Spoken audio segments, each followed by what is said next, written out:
Nosso assunto hoje é memória, e isso cada vez mais tem preocupado as pessoas, porque o envelhecimento acaba trazendo com ele algumas mudanças no nosso organismo, no funcionamento do nosso corpo. E a perda da memória, em parte, realmente acaba acontecendo, mas não do jeito que muita gente acha, de que é normal perder a memória, esquecer as coisas. Ah, isso é coisa de velho. Não é não. E no programa de hoje, nós vamos entender muito bem essa questão. Nós vamos acompanhar agora a primeira parte da nossa entrevista, que foi realizada pela Juliane Nascimento, da equipe da Boa Vontade TV. Ela conversou com a doutora Carla Tiepo. Nós vamos entender agora um pouco mais sobre o que é memória, que capacidade é essa, como funciona o nosso cérebro. Vamos acompanhar essas respostas. Hoje no programa Viver é Melhor, vamos conversar sobre a nossa memória. Às vezes a gente está falando uma frase e dá um branco. Isso acontece com você? Comigo acontece direto. Por isso, recebemos aqui nos estúdios a especialista, neurocientista, fisiologista, professora da Faculdade de Ciências Médicas da Santa Casa de São Paulo e do curso de Psicologia da PUC, a doutora Carla Tiepo. Doutora, seja muito bem-vinda ao programa Viver é Melhor. Eu que agradeço o convite, é um prazer estar aqui com vocês e falar de um assunto que eu gosto tanto. Vamos lá, estou à sua disposição. Bom, e para iniciar, o que é memória? Essa é uma pergunta fácil e difícil de responder, porque memória, para a maior parte das pessoas, é aquelas coisas que a gente consegue se lembrar. Diz respeito às nossas lembranças, especificamente, né? Agora, memória, para nós que estudamos o cérebro, é uma coisa bem mais ampla. Porque nós entendemos como memória todos os processos que envolvem a aquisição, a consolidação e depois a evocação de determinada informação. Certo. Então, do jeito que eu pego isso no mundo, do jeito que eu guardo isso dentro da minha cabeça e depois do jeito que eu consigo me lembrar para poder usar. Então, isso é tão amplo que envolve, por exemplo, você andar de bicicleta ou você saber cozinhar. Isso são memórias, Juliane. Então, a gente tem memórias que a gente classifica como memórias declarativas, que são aquelas que a gente pode falar sobre elas. Então, são as episódicas, que são os fatos, as coisas que nos acontecem. Ou mesmo a semântica, que é todas as palavras que você conhece na nossa língua. Isso é uma memória. E de que forma, doutor, o nosso cérebro, ele busca ou armazena, né, essas informações? Olha, isso é uma pergunta bastante complexa, porque para a gente entender como que o cérebro armazena, a gente teria que conhecer a fisiologia cerebral. Perfeito. Eu posso te adiantar que existe uma região chamada hipocampo, que é muito importante. Essa região do hipocampo, ela está muito próxima do nosso sistema emocional. E o hipocampo é que vai mais ou menos que escolher quais são as coisas que têm valor para serem guardadas ou não. A gente sabe disso porque teve um paciente muito famoso na neurociência que teve uma lesão nesta área.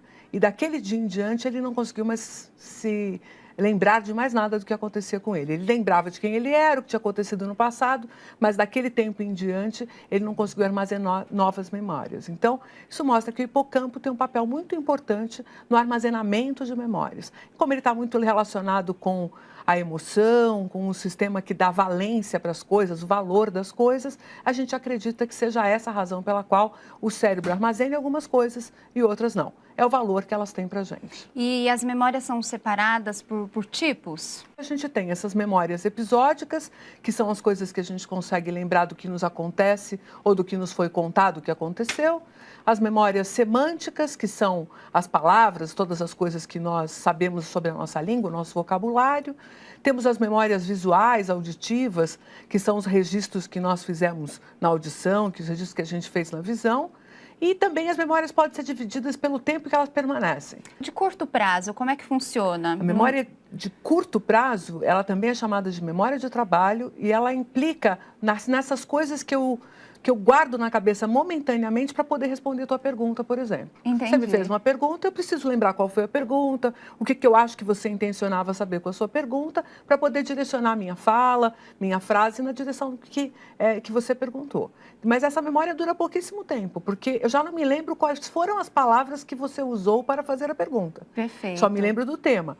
E se a gente mudar de tema, eu vou ter que prestar atenção no próximo tema. Então, este já vai ser Então, a todo deixado momento de a lado. gente está trabalhando com a memória. A memória de trabalho é a nossa ferramenta de raciocínio. Muito bem, doutora. E a visual, auditiva, funciona assim também? Então, as memórias visuais, auditivas, elas sempre têm um maior prazo de validade, vamos dizer assim. Porque é através delas que nós aprendemos, na verdade, a ver e a ouvir.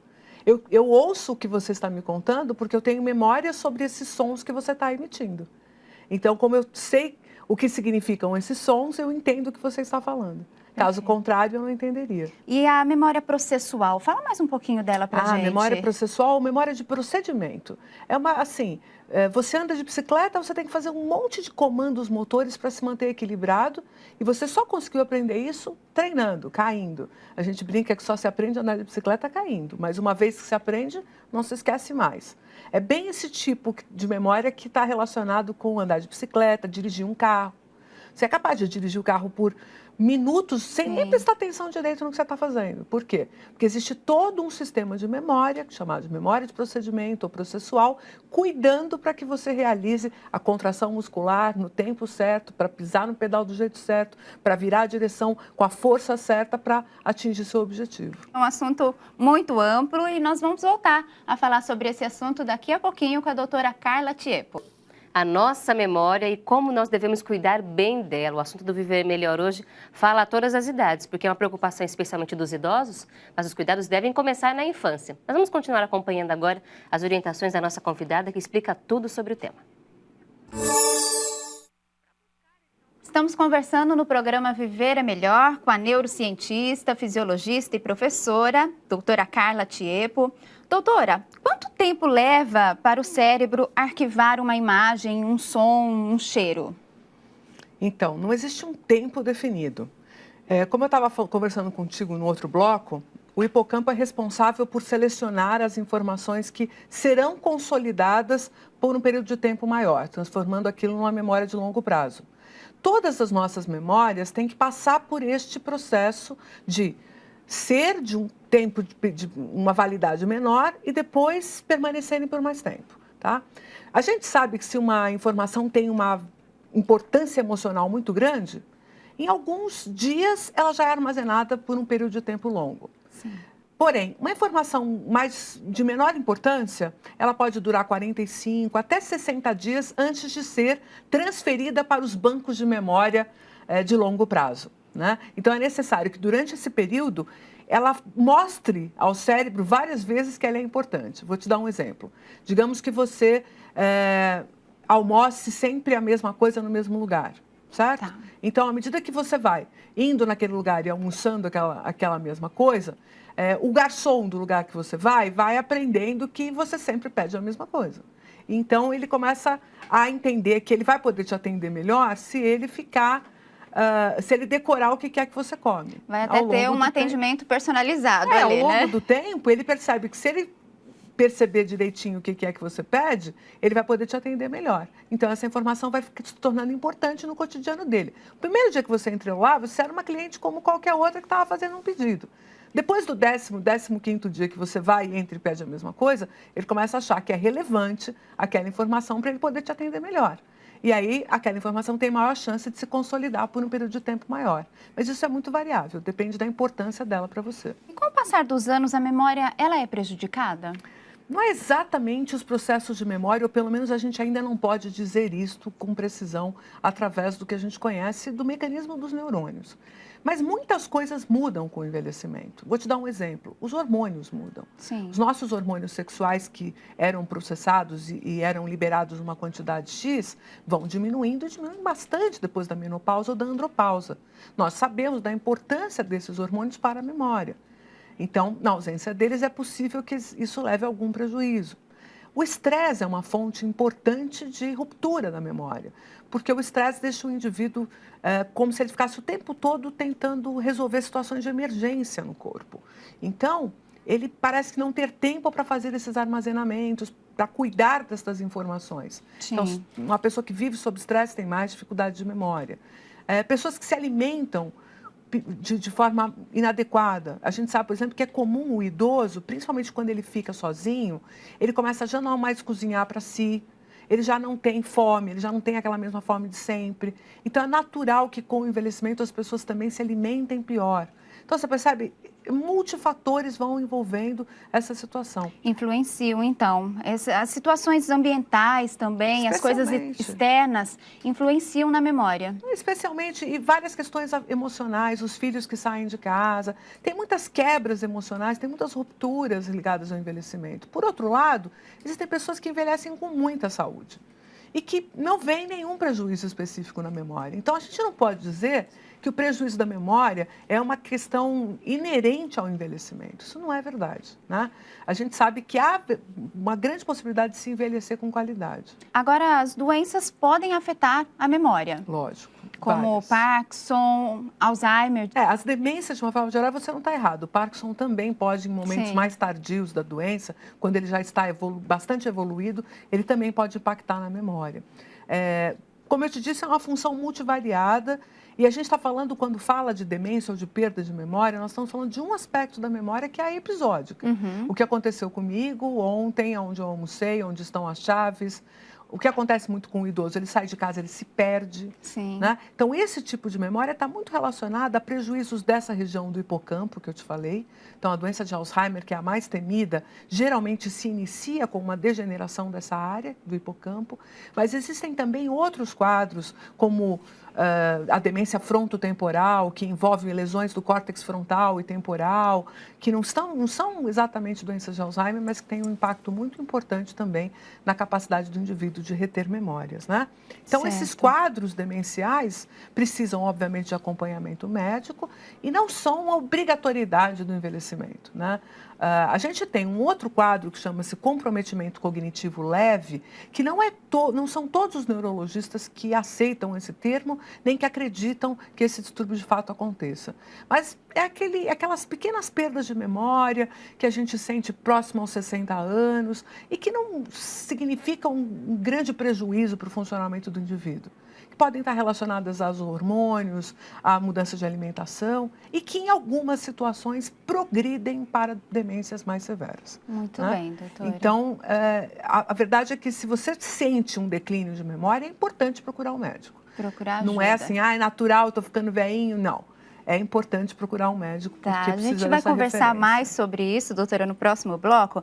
Mas antes, eu gostaria que a senhora falasse, pensando no funcionamento do cérebro de uma forma geral, quais os prejuízos das drogas? Algumas substâncias químicas prejudicam diretamente a memória, sim. E a gente não precisa nem ir para as drogas de abuso. Se a gente ficar em alguns medicamentos, que são até medicamentos que são necessários de serem receitados, por exemplo, uma pessoa muito ansiosa, ela pode precisar tomar algumas drogas para se acalmar, como calmantes, são os famosos benzodiazepínicos, né? Os benzodiazepínicos têm algum prejuízo sobre a memória, e aí o médico ele faz um custo-benefício. Se é melhor a pessoa ficar com aquela ansiedade, com aquele distúrbio do sono, ou se a gente trata e aí acumula um pouco desse prejuízo na memória como sendo uma condição, é um efeito colateral.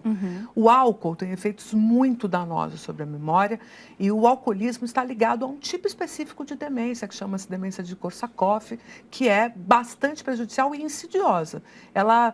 De um mês para o outro, os sintomas se agravam bastante. A pessoa não tinha nada, daqui a pouco ela já está bem prejudicada. A gente tem bastante estudo falando do delta-THC, os canabinoides com efeitos sobre a memória. A gente não sabe de efeitos de longo prazo, mas durante o uso da substância, realmente o sistema de memória fica bastante prejudicado. Então, adolescentes ou jovens que estão estudando, que estão em época de prova, definitivamente essa não é uma substância que deveria ser usada. Em geral, as drogas são psicoestimulantes, também impactam muito sobre a memória, porque o indivíduo, ele depois do uso, ele tem uma queda, ele tem um rebaixamento importante. Então, em geral, as substâncias que são psicoativas têm impacto sobre a memória. Não precisa nem ser droga de abuso. Teve ação no sistema nervoso, em geral, a memória é afetada. Bom, nós voltamos daqui a pouco, continuaremos falando sobre esse assunto, a nossa memória aqui no programa Viver é Melhor. Vamos fazer um teste com a sua memória, amigo telespectador. Você se lembra, e não pode olhar para dar resposta, o número do seu RG? Você lembrava, mas esqueceu? Será que isso era normal? Será que isso é esperado com o envelhecimento? Nós vamos acompanhar agora na terceira parte da nossa entrevista essa explicação, até onde é normal esquecer as coisas e o que dá para fazer quando isso já está acontecendo. Dando continuidade à nossa entrevista, agora a gente vai saber como manter ativa a nossa memória. Doutora Carla, a gente iniciou a entrevista falando sobre pequenos esquecimentos. Às vezes a gente fala uma frase e no meio dela a gente esquece o que estava falando ou lembrou que tem alguma coisa para fazer na cozinha, chega lá, nossa, o que eu vim fazer aqui, né? Isso é normal? Quando é normal ou não é? Olha, sempre é normal. O sistema nervoso, o cérebro, ele tem muita dificuldade em se ater a todos os detalhes o tempo todo. Então, é normal que a gente perca uma ou outra informação na sequência de informações que a gente usa.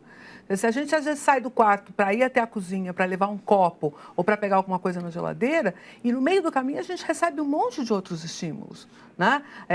A gente olha em cima do sofá, tem um negócio que foi esquecido ali, a gente já fica bravo que alguém largou aquilo ali, aí já olha para o espelho e já pensa, olha, eu preciso ainda voltar e terminar de arrumar meu cabelo. E a hora que você chega na cozinha, você já pensou em tanta coisa no caminho que o objetivo do que você ia fazer tornou-se menor, tornou-se menos importante. É muito natural que esses desvios da atenção façam com que a gente perca justamente o foco daquela memória de trabalho.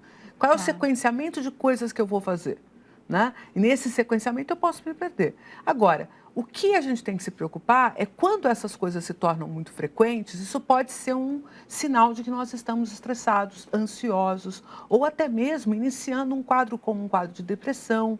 Então, esses esquecimentos, eles são normais para o cérebro, mas a incidência com que eles ocorrem, e se eles começam a atrapalhar o meu desempenho, é importante procurar uma ajuda médica. Às vezes não é nem uma questão, uma ajuda médica que precisa.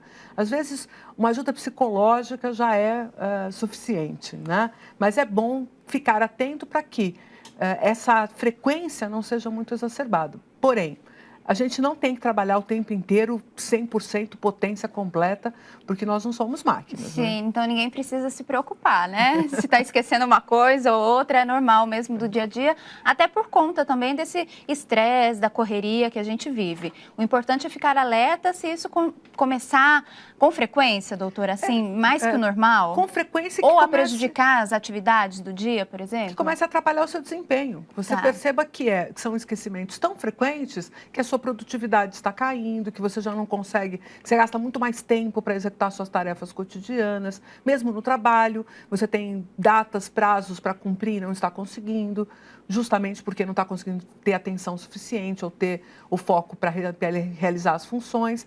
E aí, nesses casos, o quadro se torna mais grave e merece um pouco mais de atenção. Né? Mas, em geral, o nosso funcionamento não deve ser um funcionamento de máquina. Nós somos seres humanos cheios de demandas, cheios de compromissos, de necessidades. E se nós dessemos conta de tudo, é que ia ser bastante estranho. É verdade. E diante disso, doutora, é possível manter a memória ativa? Exercitar a memória? Olha, existem diferentes truques para a memória. Né? Então, na verdade, você tem verdadeiros truques mnemônicos que se chamam. Né? Você precisa decorar a sua lista de supermercado? Ou você precisa decorar um número de afazeres para cumprir? Existem técnicas para isso. Tem uma muito bonitinha que a gente chama de posicional. Então, digamos que você queira ir para o supermercado e precisa guardar 5, 6 itens. Porque eu sempre esqueço alguma coisa no supermercado para comprar, né? Então isso vai ser muito importante. Então, digamos que você precisa ali de 5 ou 6 itens no supermercado. É óbvio que você não vai querer decorar uma lista de 30 itens, mas pouca coisa. E aí você não quer fazer uma lista, você quer usar a sua memória para decorar aquilo. Então, você faz assim, você pega cada coisa que você precisa comprar e põe em um cômodo da sua casa. Então, pega um saco de arroz lá que você precisa comprar e põe em cima da sua cama. Mas não precisa pôr. Você mentaliza que tem um saco de arroz em cima da sua cama. E depois a lata de leite condensado em cima da mesa da sala. E você mentaliza essas coisas enquanto você está pensando no que você precisa comprar. Daí você anda pela casa, mentalmente, quando você estiver no supermercado. E você vai ver o arroz na cama, o leite condensado em cima da mesa da sala e todos os outros itens que você pensou. Isso são técnicas mnemônicas muito usadas. E é imaginar, não precisa colocar o objeto, faz a imagem mental, porque o seu cérebro não sabe quando uma coisa realmente aconteceu, quando ela foi imaginada. Para ele, tanto faz. Tem gente que guarda memórias de sonhos como se fossem verdade. Perfeito, né? doutor. E quando a gente deseja muito alguma coisa também, ir bem num teste, por exemplo, para os estudantes, isso também colabora no exercício de alcançar os nossos objetivos, por exemplo? Especialmente quando você vai passar por uma prova, como um vestibular ou como um concurso, é solicitado a você que decore muitas coisas. Sim. Né? Parte das coisas você aprende, mas uma outra parte você acaba tendo que decorar. Isso não é bom, mas é assim, né? No mundo é assim. Então, essa coisa de você ter que decorar, se você usar técnicas mnemônicas, isso pode ser mais útil, sim. Né? Ao invés de você tentar decorar simplesmente por uma listinha. Professor de vestibular, professor de cursinho, usa muita música, usa muita teatralização para decorar uma lista. Existem diferentes musiquinhas para decorar a tabela periódica, isso e aquilo, porque realmente funciona. Decorar assim seco é muito mais difícil do que você decorar num contexto, né? Tá, doutora. E por que algumas pessoas aparentemente têm mais capacidade de armazenar coisas na memória do que outras? Olha, especialmente um desses aspectos da memória que a gente conversou agora há pouco, que é a memória de trabalho, ela é melhor em algumas pessoas do que em outras, e isso pode ser treinado. Sim. Tá? Então, tem pessoas que, porque leram mais, porque exercitaram mais a capacidade de planejar, de itemizar, de raciocinar, elas têm uma memória de trabalho melhor, especialmente se isso foi feito na infância. Então, crianças que já leem desde muito pequeno, que têm hábito de ouvir historinhas, de guardar informações para saber o que vai acontecer no fim, isso tudo é treino. E as pessoas podem ser melhores neste aspecto. Inclusive, isso está muito relacionado com o que a gente chama de inteligência. Tá. Né? Mas isso pode ser treinado. Se você acha que a sua memória de trabalho, essa capacidade de planejamento, de itemização é ruim, você pode treinar isso. Tá? Correr atrás mesmo. Agora, a memória mesmo de armazenar informações está muito relacionada à atenção e à motivação. Tá. São dois aspectos muito importantes. Então, quando eu desejo muito aprender a tocar um instrumento, por exemplo, eu vou ter mais facilidade? No caso do instrumento musical, você está falando de memória operacional. Tá. Neste caso, o treino é muito importante, mas obviamente que a motivação para treinar vem do seu desejo de aprender. Perfeito. Então, tudo começa no quanto você se afeiçoa por aquilo que você tem que aprender. Né? Hoje em dia, a gente parece que as crianças vão para a escola de castigo, né? Quando, na verdade, a escola é o lugar onde a gente aprende a viver. Onde a gente aprende a ser. Sim. Todas as coisas que a gente culturalmente armazenou na sociedade humana, né? Então, fica a dica, né? A gente tem que motivar as pessoas para elas aprenderem, né? Mostrar o quanto é importante saber sobre aquilo. E, doutora, o que seria a reserva funcional da memória? Bom, reserva funcional é um conceito muito explorado, especialmente pelos neurologistas ou pelos neurocientistas que estudam as demências. O primeiro achado interessante em relação à reserva funcional veio de uma pesquisa que demonstrou que quanto maior o número de anos que a pessoa tinha na escola, quanto melhor fosse a escolaridade dela, mais resistente às doenças, especialmente ao Alzheimer, ela era. Sim. Não que ela não teria doença de Alzheimer, porque a doença de Alzheimer está muito relacionada a uma predisposição genética. Né? Mas esta pessoa, se ela tivesse uma escolaridade maior, ela conseguiria retardar o aparecimento da doença de Alzheimer. Os sintomas apareceriam mais tarde. E aí ela teria menos tempo de doença, vamos dizer assim, né? Porque no final das contas as pessoas com Alzheimer acabam falecendo mais ou menos na mesma idade. Se você tem um retardo no aparecimento dos sintomas, você fica menos anos sofrendo da doença. Certo. Isso foi visto nas pessoas que tinham maior escolaridade. Começaram a se perguntar por que quem tem mais escolaridade é mais resistente aos sintomas do Alzheimer. E descobriram que era porque essas pessoas tinham circuitos cerebrais a mais, vamos dizer assim, que tinham sido aprendidos e obtidos ao longo da escolaridade, ao longo do tempo que ele frequentou a escola e o tipo de trabalho que ele realizou durante a vida, que fazia com que, à medida que alguns circuitos de neurônios degeneravam, morriam, outros permaneciam e supriam aquela função. Então, a pessoa ela tinha como se ela tivesse atalhos mentais para resolver problemas que antes eram resolvidos por neurônios que morreram, vamos dizer assim. Ela continuava tendo outros recursos, então você não via os sintomas. A hora que realmente a doença se agravava, os sintomas vinham com tudo. Sim. Mas ela tinha um tempo onde ela tinha uma certa maleabilidade, um jogo de cintura e conseguia dar conta daqueles sintomas que estavam começando a acontecer. Então, essa memória, essa reserva, ela contribui também para o envelhecimento? Acredita-se que sim. A gente não tem dados que confirmam isso, até porque, como eu disse para você, não é obrigatório que uma pessoa envelheça e tenha os sintomas de demência. Mas o que a gente sabe que contribui bastante é uma vida saudável, especialmente do ponto de vista cardiovascular, do exercício físico e da alimentação. Tá certo, doutora Carla. Nós voltamos daqui a pouquinho, continuaremos tratando sobre esse assunto, a nossa memória. Como manter a memória ativa? É o que estamos conversando hoje aqui no programa Viver é Melhor. Professora Carla, manter a qualidade do sono é importante para a memória? Muito. Eu diria que esse é um dos aspectos mais importantes da memória. E justamente aí que adultos e pessoas mais idosas acabam pecando bastante na qualidade do sono. É verdade que o sono vai diminuindo com a idade, Sim. A nossa necessidade de sono diminui e a gente acaba também ficando mais sonolento ao longo do dia, porque também dormimos menos durante a noite. Então é comum você ver uma pessoa idosa sonecando durante a tarde ou mesmo no meio da manhã, como se tivesse voltado à primeira infância. Mas durante a noite ela dorme mal. Ela não tem aquela sequência de sono de 8 horas ou mesmo de 6 horas, que seria o mínimo necessário para que a memória se estabelecesse com a sua máxima potência.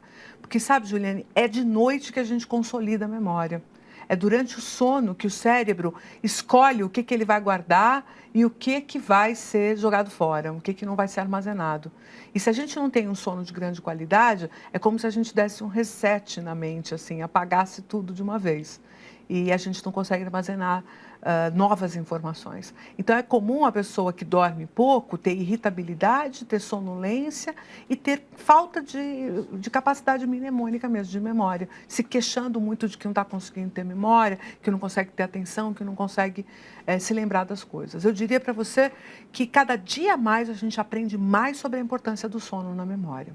Aí essa qualidade no sono influencia de uma forma, então, bastante grande a memória. Agora, doutora, a gente falou um pouquinho sobre alimentação no bloco anterior. A gente sabe da importância da alimentação para uma vida saudável de uma forma assim geral e ampla, né? E para a memória? A memória é uma das principais funções do cérebro, né? E o cérebro é o órgão que gasta 20% de toda a energia que a gente gasta todos os dias. Pode botar culpa nele. Então, primeiro, energia. Né? Se a gente tem baixa quantidade de energia, o cérebro vai trabalhar no que eu chamo de modo de segurança. Ele vai abrir aquela tela, sabe, a tela azul do computador e vai dizer, não estou sem energia para trabalhar agora.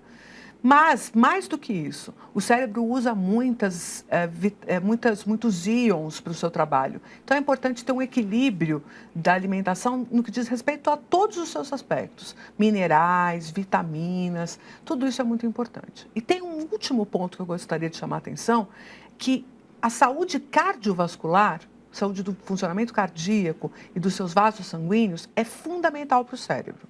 Então, manter a pressão arterial em níveis bons é essencial. Manter os vasos devidamente desobstruídos, com colesterol baixo, sem as placas que a gente chama que se acumulam nos vasos por causa da alimentação inadequada, é fundamental para a saúde do cérebro também. Porque ele precisa de bastante suprimento sanguíneo o tempo todo para ele trabalhar no máximo da sua potência. Então, exercício físico e boa alimentação para manter uma saúde cardiovascular deixa o cérebro funcionando no máximo, né, tinindo. Para o cérebro, é bom a gente ter a leitura, mas então a atividade física, a boa alimentação é um complemento, tem que trabalhar em harmonia tudo Exato. isso. A gente tem que tomar um pouco de cuidado, porque senão fica parecendo que a gente está dando aquela mesma receita de bolo, né? Sim. Tem que dormir, tem que comer, tem que fazer atividade física. Fica parecendo um monte de tem que, impossível de ser realizado, né? A verdade é que a gente precisa ter um bom equilíbrio de todas essas coisas na vida e com muito prazer. Então, tem que achar o prazer da boa alimentação, achar o prazer do exercício físico, achar o prazer de uma boa noite de sono, equilibrar a sua vida, né, com bastante atividade cognitiva. Então, a leitura é essencial. Da leitura diária. Diária. Sim. E outra, ficar no envelhecimento, atento ao jornal diário, o que está acontecendo, opinar sobre os fatos, lembrar-se de como era no seu tempo, como que é hoje, comentar com os jovens, conversar com as pessoas sobre o cotidiano, isso é fundamental, porque o idoso ele acaba se isolando, isso também é um dos fatores principais para a atividade cerebral dele diminuir, para a memória dele ficar desfavorável. Então, né? a socialização também é fundamental. Fundamental. Vida social, aqueles grupos de dança, de passeios, de viagem, isso é essencial para o envelhecimento saudável, para que você mantenha a memória ativa. Né? Saúde no seu trabalho, é muito importante que você tenha um ambiente de trabalho saudável, que você tenha saúde na sua família, um convívio familiar adequado, porque não vai adiantar nada você comer bem, se você vive no meio de uma briga, de uma guerra, de estresse. Né? Então, a gente tem que procurar ter uma harmonia no nosso cotidiano, e uma das coisas que pode ajudar bastante são práticas milenares como yoga, meditação. A meditação provoca o que a gente chama de atenção plena, né? Que vem do inglês mindfulness, que é o indivíduo ele ter a capacidade de ficar focado aqui no presente, não ficar pensando no futuro, que dá ansiedade. Isso, doutora. Muitas pessoas comentam que têm dificuldade para meditação, que iniciam ali aquele processo e, de repente, está pensando em outra coisa, está pensando nos problemas, ou no futuro, ou no passado. Como conciliar isso? A meditação é uma coisa que a gente aprende fazendo. Tem que treinar. Você pode, tudo tem que treinar quando o assunto é cérebro. Fica parecendo um absurdo, mas tudo, o cérebro aprende por repetição. Sim. Né? Então ele se acostuma com as coisas. É muito comum o cérebro se acostumar com as coisas. Por isso que é tão fácil criar hábitos, né?